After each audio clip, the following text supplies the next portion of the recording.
एक मिनट पढ़ा देंगे, इसको लगा के लाओ। Hello friends, welcome back to our channel. तो आज हम लोग नैतिक शिक्षा का बुक पढ़ने जा रहे हैं, क्लास 6 डीएवी स्कूल, चैप्टर 6 और चैप्टर 6 है। या तो अब हम लोग कौन सा पढ़ेंगे? भक्त राज ध्रुव। ठीक है, तो देखो बाबू, हम लोग एकदम सिंपल लैंग्वेज में पढ़ेंगे क्योंकि नैतिक शिक्षा और संस्कृत जो है अधिकतर बच्चों को समझ नहीं आता है। ठीक है, हम तुमको अपने तरीके से कहानी को समझाते हैं। ठीक है, राजा का नाम क्या है? उत्तान। ये वाला चैप्टर है गाइस, अब देख सकते हैं। 1 से 8 6 देखो इधर बाबू, इधर देखो। तो आज हम लोग पढ़ेंगे भक्त राज ध्रुव के बारे में। तो सबसे पहले इंट्रोडक्शन दे देते हैं और शॉर्टकट्स बना देते हैं। ठीक है, तो देखो भक्त राज ध्रुव यहाँ पे मेन कैरेक्टर है। तो यहाँ पे कहानी इसके जीवन काल का है। ठीक है, बचपन का कहानी है। तो था क्या, उसके एक पापा थे, मतलब सबके एक ही पापा होते हैं गाइस। तो उनके पिताजी का नाम क्या था? उत्तानपद था। क्या? उत्तानपद। और उनकी 2 रानियां थी, एक थी सुनीति और एक सुरुचि। सुनीति जो थी वो बड़ी रानी थी और सुरुचि जो थी वो छोटी रानी थी। और छोटी रानी के बेटा का नाम उत्तम था और बड़ी जो रानी थी उनका बेटा ध्रुव था। इतना समझ आ रहा है हमारे ना? सही से या हाँ, तो इतना समझ आ रहा है। तो बाबू समझो, यहाँ पे जो छोटी रानी थी वो राजा के बहुत ज्यादा प्रिय थी। प्रिय का मतलब समझ में आ रहा है? ज्यादा मानते थे उसको। और बड़ी जो रानी थी उनका बेटा था ध्रुव। तो देखो, जो छोटी वाली रानी थी वो जो छोटी रानी थी वो अड़ियल थी, घमंडी थी, हर तरह का बात था। ठीक है, और बड़ी रानी थी गंभीर सोच की, मतलब किसी भी फैसला को सोच समझ के लेने वाली। और राजा लेकिन छोटी रानी को ज्यादा वैल्यू देते थे और मानते भी थे। ठीक है, तो बड़ी जो रानी, और तो कहाँ तक पढ़ लिए थे? राजा ध्रुव तक पढ़ लिए थे। ठीक है, राजा ध्रुव के नाम का देखो इधर, देखो बाबू, उत्तानपद की 2 रानियां थी। छोटी रानी जो थी वो घमंडी, अड़ियल और नकचड़ी थी। और बड़ी जो रानी थी वो क्या थी? छोटी का नाम क्या था? सुरुचि। और सुरुचि से जो बेटा था उसका नाम था उत्तम। और जो बड़ी रानी थी उसका नाम था सुनीति। और उससे जो बड़ी रानी से जो बेटा था उसका नाम था ध्रुव, मतलब भक्तराज ध्रुव। तो देखो क्या होता है, जो छोटी रानी होती है वो मतलब पट रानी बनी होती है। पट रानी का क्या नाम होता है? काम होता है, पता है? वो पूरा राज्य का काम संभालती है। मतलब राजा से लेकर के प्रजा तक का सारा डिसीजन वो ले सकती है। और जो छोटी रानी थी वो मान लो एक तरह से कि राजा पे कब्जा करके बैठी हुई थी। ठीक है, तो उसको डर था क्या कि रूल क्या होता है, राजा वाले पहले जो राजा का जमाना था उसमें क्या था, बड़ी जो रानी रहती थी, एक राजा की बहुत सारी रानियां रहती थी। तो बड़ा जो रानी रहती थी राजा का, उसका बेटा देखो ना, उसी का बेटा, बड़ा रानी से जो बेटा रहता था उसी को उत्तराधिकारी बनाया जाता था। मतलब राजा के मरने या हटने के बाद उसको राज्य का गद्दी संभालना रहता था। तो छोटी वाली रानी क्या करती थी, उसको डर था कि रूल के हिसाब से कौन बनता, ध्रुव बनता, लेकिन उसको बनाना था अपना बेटा को। तो वो क्या करती थी, मतलब इतना न राजा को समझा देती, और राजा भी उन लोग से प्यार नहीं करता था। और उसकी रानी के कहने पर बड़ी वाली रानी को शहर से बाहर, मतलब कि गांव से बाहर जा करके नॉर्मल लोगों की तरह लाइफ को जीना पड़ता था। इतना समझ में आ रहा है? ठीक है, अच्छा। एक दिन क्या होता है, तो एक दिन अचानक से ध्रुव आ जाता है वहाँ राजमहल में। और राजमहल में ध्रुव आ जाता है तो वहाँ पे उत्तम बैठा रहता है गोद में। किसका गोद में? महाराज का नाम उत्तम। छोटा था क्या? हाँ, अब देखो, हाँ छोटा, 5 साल का था ध्रुव। कितना साल का था? 5 साल। और वो कौन? उत्तम भी छोटा सा था। ठीक है, तो 5 साल का तो वहाँ कैसे आ जाता है? आ जाता है, गांव में नॉर्मल आदमी के साथ रहता है ना, तो आता है और देखता है कि उसका मतलब सौतेला भाई गोदी में बैठा हुआ है। ठीक है, दूसरी रानी का बेटा उत्तम। तो वहाँ पे वो आकर के वो हट करता है कि हमको भी आपके पिताश्री, हमको भी आपके गोद में बैठना है।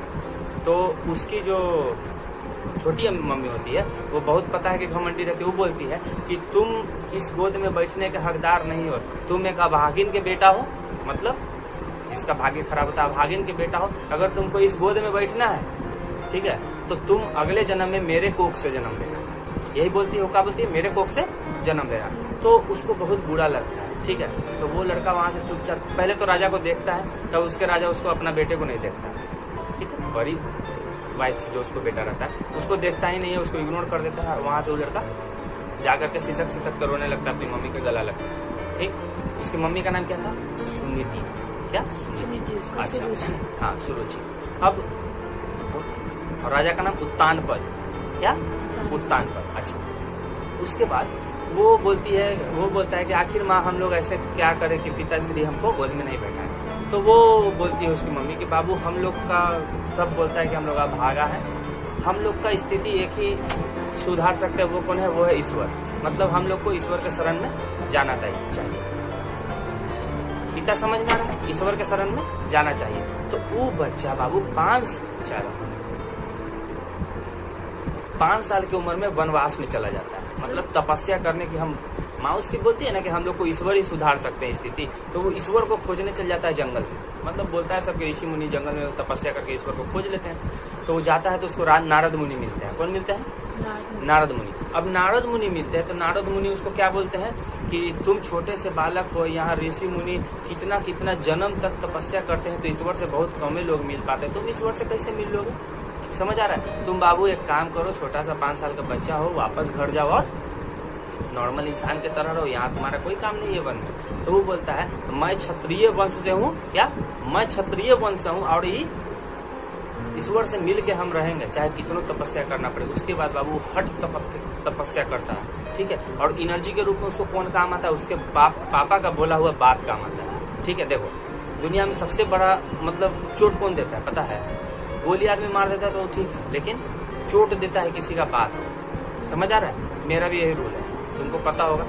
बात सबसे ज्यादा गड़ता है आदमी को, और उसी का पापा को और उसकी सौतेली मम्मी का बात उसको बार बार चुभता था। बस उसी कारण वही एक रीजन था कि वो ईश्वर से मतलब दिव्य दर्शन कर लिया ईश्वर का। उसके बाद बाबू वहां से नारद मुनि गए किसके पास? उसके पापा उत्तान पद के पास। और उसको तो बोल कहाँ रहते कि वो नारद मुनि उसको बोलते हैं। तो वो बाबू फिर से जाकर के अपनी बीवी को लाता है वहां से और अपने बेटा को बुलाता है। जब वो बेटा उसका आता है वहाँ, ठीक है क्या?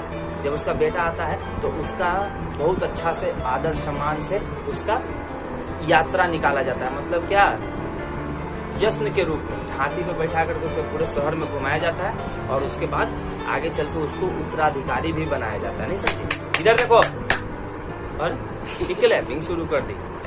अब देखो क्या है, अब इसके बाद क्या होता है कि जब राजा बूढ़ा होता है, समझ आ रहा है? जब राजा बूढ़ा होता है तो राजा उत्तराधिकारी इसको बना देता है, ध्रुव को, ठीक है। और ध्रुव को अपना बड़ी वाइफ से बना करके और नहीं, वो सन्यास में चला जाता है, ठीक है, जंगल में, ठीक है। राजा महाराजा पहले ऐसे ही करता था। पहले जमाने में ये होता था, जब बूढ़ा आदमी हो जाता था ना, मतलब दुनियादारी से उब जाता था, तो वो सब कुछ छोड़ करके जंगल में चला जाता था, ठीक है, पहाड़ पे। हाँ, तो वो चला जाता है। उसके बाद क्या होता है समझो, उसकी जो वाइफ होती है, छोटी वाली वाइफ की क्या नाम होता है उसका? सुरुचि। हाँ, उसका बेटा का नाम क्या था? उत्तम, जो उस दिन गोद में बैठा हुआ था। तो एक दिन उसका बेटा, हाँ एक सेकंड, देखो देखो बाबू इधर देखो। तो ये कौन है? क्या? तो ये कौन है? यही ना है, ध्रुव। अब देखो जब इसका राज्याभिषेक हुआ था ना बाबू, यहाँ देखो एक्स्ट्रा बात बताते, जब इसका राज्याभिषेक हुआ था तो ये अपनी छोटी मम्मी का पैर सबसे पहले छुआ था, ठीक है। सोचो जो उसको बोली थी और जो भी रहे बाबू, देखो अच्छा आदमी यही होता है, जो उसके साथ बुरा भी करेगा ना उसके साथ अच्छा ही करेगा, ठीक है। तो क्या करता है वो जा करके सबसे पहले अपनी मम्मी का पैर नहीं छू करके छोटी मम्मी का पैर छूता है, ठीक है। और उसकी छोटी मम्मी भी पिघल जाती है और उसकी बड़ी मम्मी का उसकी अपनी मम्मी के आंख में आंसू आ जाता है, ठीक है। इधर देखो। उसके बाद बाबू उसका जो सौतेला भाई होता है, एक दिन वो शिकार करने जाता है और वहाँ मारा जाता है। क्या? छोटा भाई कैसे? शिकार करने जाता है तो मारा जाता है किसी चीज में, देख लेते हैं।